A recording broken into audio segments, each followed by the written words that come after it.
Assalamualaikum warahmatullahi wabarakatuh. Perkenalkan, nama saya Messi Aftarika, NIM 205911111, Lokal 1G, Prodi PGMI, dosen pengampu Tika Meldina MPD, PKN Part 2. C. Mengenai sumber historis, sosiologis, politik tentang harmoni kewajiban dan hak negara dan warga negara Indonesia. 1. Sumber historis. Secara historis, perjuangan menegakkan hak asasi manusia terjadi di dunia Eropa Barat adalah John Locke, seorang filsuf Inggris pada abad ke-17 yang pertama kali merumuskan adanya hak alamiah yang melekat pada setiap diri manusia, yaitu hak atas hidup, hak kebebasan, dan hak milik. Perkembangan selanjutnya ditandai dengan 3 peristiwa penting di dunia barat, yaitu Magna Carta, 2 Revolusi Amerika, 3 Revolusi Prancis. 2. Sumber sosiologis. Membaca situasi pasca reformasi sekarang ini, terdapat beberapa gejala sosiologis fundamental yang menjadi sumber terjadinya berbagai gejolak dalam masyarakat kita. Yang pertama, suatu kenyataan yang memprihatinkan bahwa setelah tumbangnya struktur kekuasaan autokrasi yang dimainkan rezim Orde Baru, ternyata bukan demokrasi yang kita peroleh, melainkan oligarki, di mana kekuasaan terpusat pada sekelompok elit kecil, sementara sebagian besar rakyatnya tetap jauh dari sumber-sumber kekuasaan, seperti wewenang, uang, hukum, informasi, pendidikan, dan sebagainya.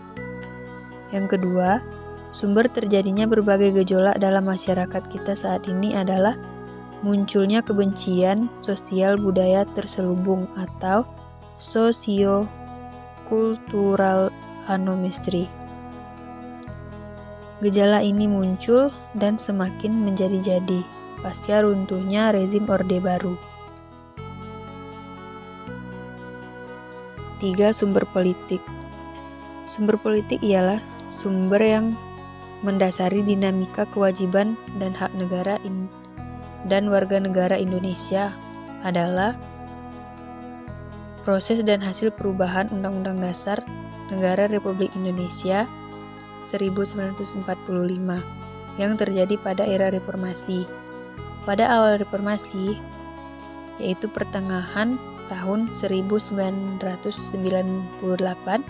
muncul berbagai tuntutan reformasi masyarakat, terutama oleh mahasiswa dan pemuda, yang diantaranya sebagai berikut. A. Mengamandemen Undang-Undang Dasar Negara Republik Indonesia 1945. B. Penghapusan Doktrin Dwi Fungsi Angkatan Bersenjata Republik Indonesia atau ABRI.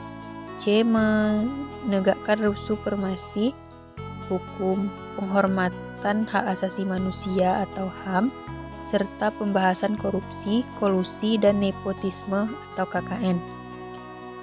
D. Melakukan desentralisasi dan hubungan yang adil antara pusat dan daerah.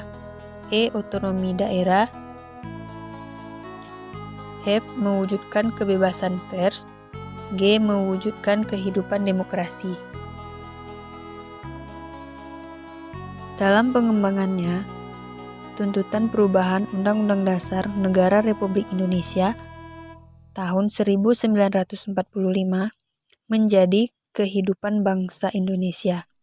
Berdasarkan hal itu, MPR hasil pemilu pada tahun 1999 sesuai dengan kewarganegaraannya yang diatur dalam pasal 3 dan pasal 37 Undang-Undang Dasar Negara Republik Indonesia tahun 1945 melakukan perubahan secara bertahap dan sistematis dalam 4 kali perubahan, yakni pertama, perubahan pada sidang umum MPR tahun 1999, 2 pada sidang tahunan MPR tahun 2000, 3 pada sidang tahunan MPR tahun 2001, dan yang keempat pada sidang tahunan MPR tahun 2002. D. Membangun argumen tentang dinamika dan tantangan harmoni kewajiban hak negara dan warga negara. Aturan Dasar Ihwal Kewajiban dan Hak Negara dan Warga Negara setelah perubahan Undang-Undang Dasar Negara Republik Indonesia 1945 mengalami dinamika yang luar biasa. Berikut bentuk-bentuk perubahan aturan dasar dalam Undang-Undang Dasar Negara Republik Indonesia sesudah dan sebelum amandemen. 1. Aturan Dasar Ihwal Pendidikan dan Kebudayaan serta Ilmu Pengetahuan dan Teknologi. Ketentuan mengenai hak warga negara dalam bidang pendidikan semula diatur dalam Pasal 31 Ayat 1 Undang-Undang Dasar Negara Republik Indonesia 1945. Setelah perubahan Undang-Undang Dasar Negara Republik Indonesia, ketentuannya tetap diatur dalam Pasal 31 Ayat 1. Rumusan naskah asli dan perubahannya. Rumusan naskah asli. Pada Pasal 31 Ayat 1, setiap warga negara berhak mendapatkan pendidikan. Strategi kebudayaan nasional Indonesia yang kita pilih adalah A. Menerima sepenuhnya unsur-unsur budaya asing yang sesuai dengan kepribadian bangsa. B. Menolak sepenuhnya unsur-unsur budaya asing yang tidak sesuai dengan kepribadian bangsa.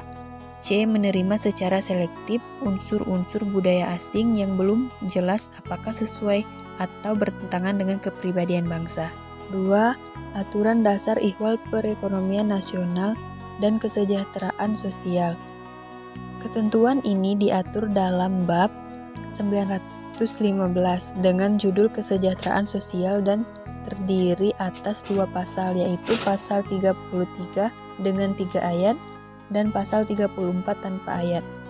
Setelah perubahan Undang-Undang Dasar Negara Republik Indonesia, judul bab menjadi Perekonomian Nasional dan Kesejahteraan Sosial yang terdiri atas 2 pasal, yaitu Pasal 33 dengan 5 ayat dan Pasal 34 dengan 4 ayat.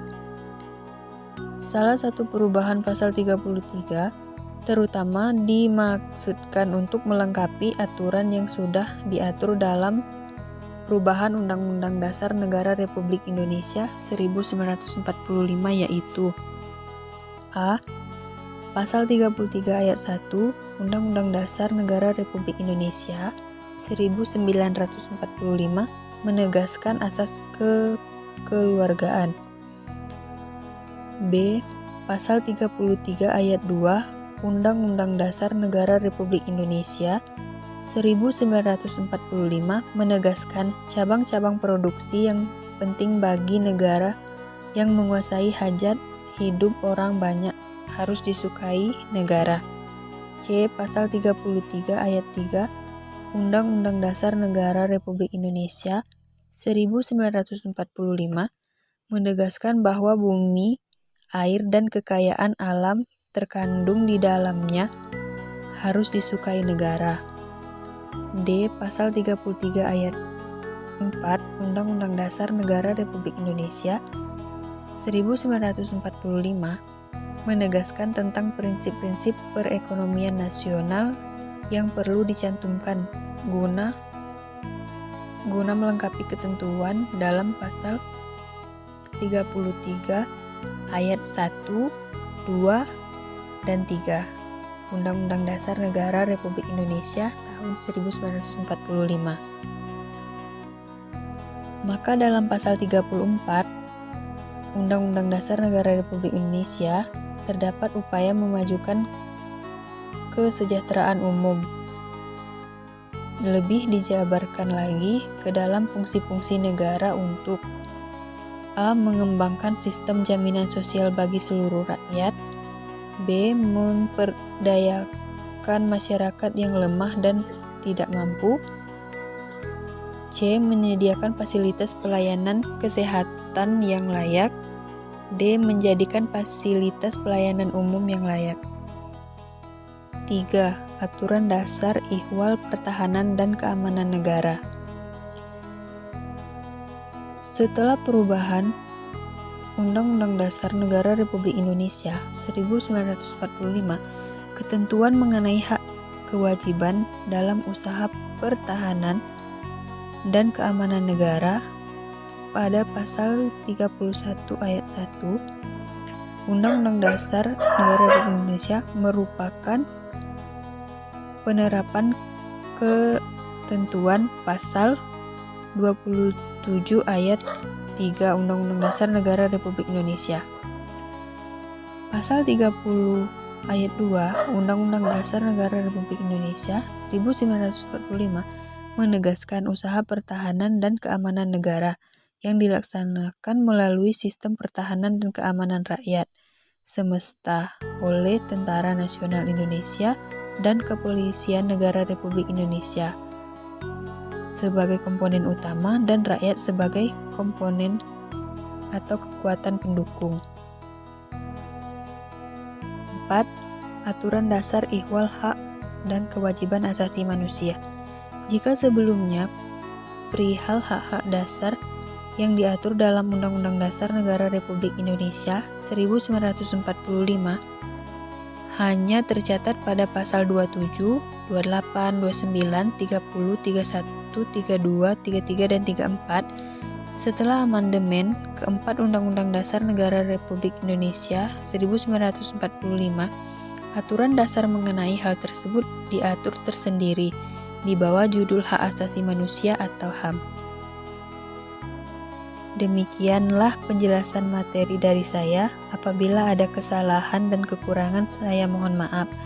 Wassalamualaikum warahmatullahi wabarakatuh.